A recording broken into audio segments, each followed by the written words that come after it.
जिंदगी का सबक। जीवन के 20 साल हवा की तरह उड़ गए। फिर शुरू हुई नौकरी की खोज।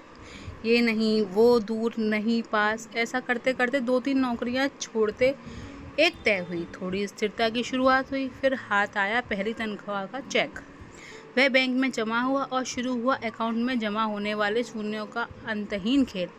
2-3 वर्ष और निकल गए। बैंक में थोड़े और शून्य बढ़ गए। उम्र 25 हो गई और फिर विवाह हो गया। जीवन की राम कहानी शुरू हो गई। शुरू के 1-2 साल गुलाबी सपने ले गुजरे। हाथों में हाथ डालकर घूमना फिरना, रंग बिरंगे सपने। पर ये दिन जल्दी ही उड़ गए और फिर बच्चे के आने की आहट हुई। वर्ष भर में पालना झूलने लगा। अब सारा ध्यान बच्चे पर केंद्रित हो गया। उठना बैठना, खाना पीना, लाड़ दुलार। समय कैसे फटाफट निकल गया पता ही नहीं चला। इस बीच कब मेरा हाथ उसके हाथ से निकल गया, बातें करना, घूमना फिरना कब बंद हो गया, दोनों को पता ही नहीं चला। बच्चा बड़ा होता गया। वो बच्चे में व्यस्त हो गई, मैं अपने काम में। घर और गाड़ी की किस्त, बच्चों की जिम्मेदारी, शिक्षा और भविष्य की सुविधा, और साथ ही बैंक में शून्य बढ़ाने की चिंता। उसने भी अपने आप काम में पूरी तरह झोंक दिया और मैंने भी। इतने में मैं 35 का हो गया। घर, गाड़ी, बैंक में शून्य, परिवार सब है, फिर भी कुछ कमी है। पर वो है क्या, समझ नहीं आया। उसकी चिड़चिड़ बढ़ती गई। मैं उदासीन होने लगा। इस बीच दिन बीतते गए, समय गुजरता गया, बच्चा बड़ा होता गया, उसका खुद का संसार तैयार होता गया। अब 10वीं आई और चली गई, पता ही नहीं चला। तब तक दोनों ही 40-42 के हो गए। बैंक में शून्य बढ़ता ही गया। एक नितांत एकांत क्षण में मुझे वो गुजरे दिन याद आए और मौका देखकर उससे कहा, अरे जरा आओ, पास बैठो, चलो हाथ में हाथ डालकर कहीं घूम के आते हैं। उसने अजीब नज़रों से मुझे देखा और कहा कि तुम्हें कुछ भी सूझता है? यहाँ ढेर सारा काम पड़ा है, तुम्हें बातों की सूझ रही है? कमर में पल्लू घोंस वो निकल गई। तो फिर आया 45वां साल। आंखों पर चश्मा लग गया, बाल काला रंग छोड़ने लगे, दिमाग में कुछ उलझनें शुरू हो गईं। बेटा उधर कॉलेज में था, इधर बैंक में शून्य बढ़ रहे थे। देखते ही देखते उसका कॉलेज खत्म।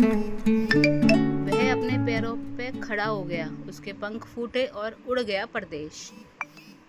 उसके बालों का काला रंग भी उड़ने लगा, कभी कभी दिमाग साथ छोड़ने लगा। उसे चश्मा भी लग गया। मैं खुद बूढ़ा हो गया, वो भी उम्र दराज लगने लगी। दोनों 55 से 60 की ओर बढ़ने लगे। बैंक के शून्यों की कोई खबर नहीं। बाहर आने जाने के कार्यक्रम बंद होने लगे। अब तो गोली दवाइयों के दिन और समय निश्चित होने लगे। बच्चे बड़े होंगे तब हम साथ रहेंगे सोचकर लिया गया घर अब बोझ लगने लगा। बच्चे कब वापस आएंगे, यही सोचते सोचते बाकी के दिन गुजरने लगे। एक दिन यूं ही सोफे पे बैठा ठंडी हवा का आनंद ले रहा था। वो दिया बाती कर रही थी, तभी फ़ोन की घंटी बजी। लपक के फ़ोन उठाया। दूसरी तरफ बेटा था, जिसने कहा कि उसने शादी कर ली और अब परदेश में ही रहेगा। उसने ये भी कहा कि पिताजी आपके बैंक के शून्यों को किसी वृद्धाश्रम में दे देना और आप भी वहीं रह लेना। कुछ और औपचारिक बातें कहकर बेटे ने फ़ोन रख दिया। मैं पुनः सोफे पर आकर बैठ गया। उसकी भी दिया बाती ख़त्म होने को आई थी। मैंने उसे आवाज़ दी, चलो आज फिर हाथों में हाथ लेके बात करते हैं। वो तुरंत बोली, अभी आई। मुझे विश्वास नहीं हुआ।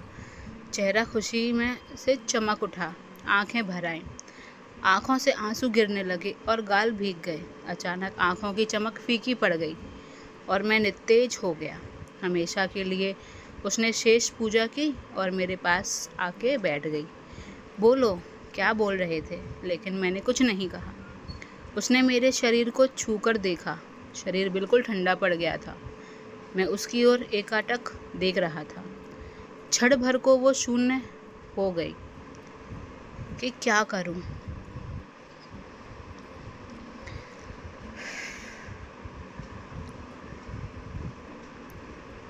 उसे कुछ समझ में नहीं आया, लेकिन 1-2 मिनट में वो ही चैतन्य हो गई। धीरे से उठी, पूजा घर में गई, एक अगरबत्ती की, ईश्वर को प्रणाम किया और फिर से आके सोफे पे बैठ गई। मेरा ठंडा हाथ अपने हाथों में लिया और बोली, चलो कहाँ घूमने चलना है, तुम्हें क्या बातें करनी हैं, बोलो। ऐसा कहते हुए उसकी आंखें भर आईं। वो एकटक मुझे देखती रही। आंखों से अश्रुधारा बह निकली। मेरा सर उसके कंधों पर गिर गया। ठंडी हवा का झोंका अब भी चल रहा था। क्या ये ही जिंदगी है? नहीं, सब अपना नसीब साथ लेके आते हैं, इसलिए कुछ समय अपने लिए भी निकालो। जीवन अपना है तो जीने के तरीके भी अपने रखो। शुरुआत आज से करो, क्योंकि कल कभी नहीं आएगा। Thank you. वीडियो अच्छी लगी हो तो लाइक, सब्सक्राइब एंड शेयर करना ना भूलें। Thank you.